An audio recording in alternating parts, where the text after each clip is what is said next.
I want to ask you about something happening as we sit here and speak, and that, of course, is Israel is striking Rafah. I know that you have paused, Mr. President, shipments of 2,000-pound U.S. bombs to Israel due to concern that they could be used in any offensive on Rafah. Have those bombs, those powerful 2,000-pound bombs, been used to kill civilians in Gaza?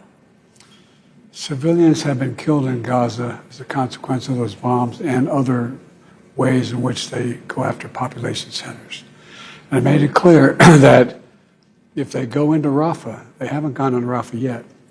If they go into Rafah, I'm not supplying the weapons that have been used historically to deal with Rafah, to deal with the cities, to deal with that problem. We're going to continue to make sure Israel is secure in terms of Iron Dome and their ability to respond to attacks like came out of the Middle East recently. But it's just wrong. We're not going to supply the weapons and the artillery shells used that have been used. Artillery shells as well. Yeah, artillery shells. So, just to understand what they're doing right now in Rafah, is that not going into Rafah as you define it yet? They haven't gone into the population centers. What they did is right on the border, and it's causing problems with right now in terms of with Egypt, which I've worked very hard to make sure we have a relationship and help. But I've made it clear to Bibi and the War Cabinet, they're not going to get our support if, in fact, they go in these population centers. We're not walking away from Israel's security. We're walking away from Israel's ability to wage war in those areas. So it's not over your red line yet? Not yet, but we've held up the weapons. We've held up the one shipment that, as an old shipment, it was designed for. We've held that up. I want to ask you one more thing, if I may. The images that people see out of Gaza are horrific. The UN's talking about, some of these mass graves and the summary executions that there's been evidence of, torture. The images of children, it breaks anyone's heart to look at it. And obviously, we've seen that frustration here in the U.S. on college campuses. And Mr. President, had signs at college campuses. Some say Genocide Joe. Any of us that have gone to those campuses, sometimes we hear that chant. Do you hear the message of those young Americans? Absolutely, I hear the message. Look, two things.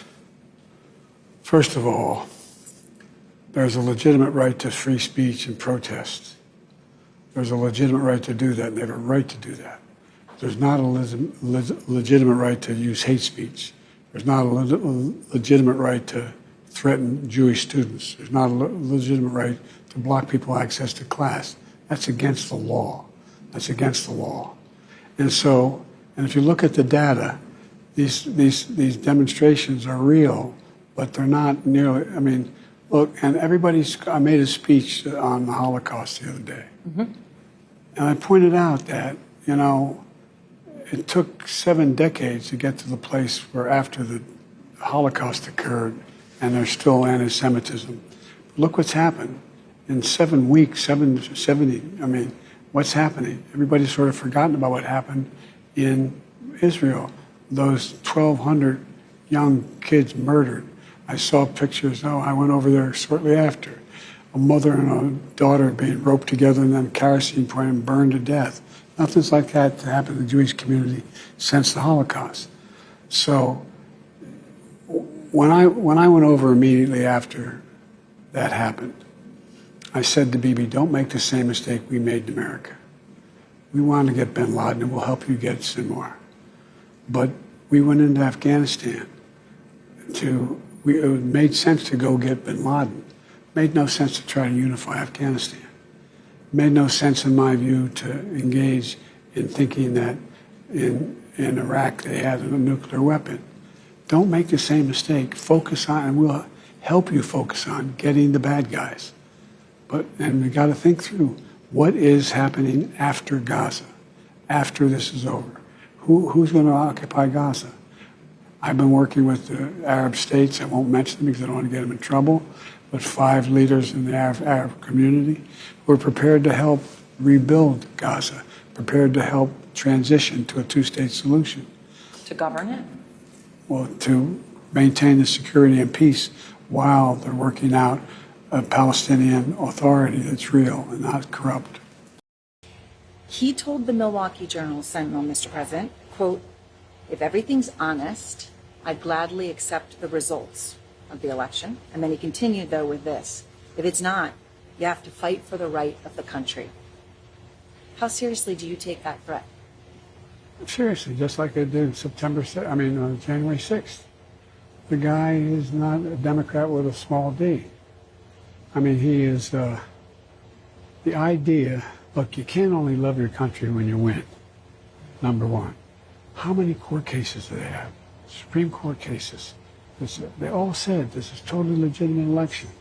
This is Trump.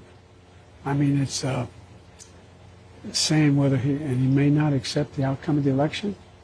I promise you he won't. Promise that he won't. He won't. So, Which is dangerous. Look, I travel around the world with other world leaders. You know what they all say? Not a joke. 80% of them, after we have a major meeting, they go, "We've got to win. My democracy to stay. Their democracy to stay." Because when you think of the things he's saying, if I'm reelected, if he's reelected the president, he's going to make sure his attorney general prosecutes those he tells them to prosecute.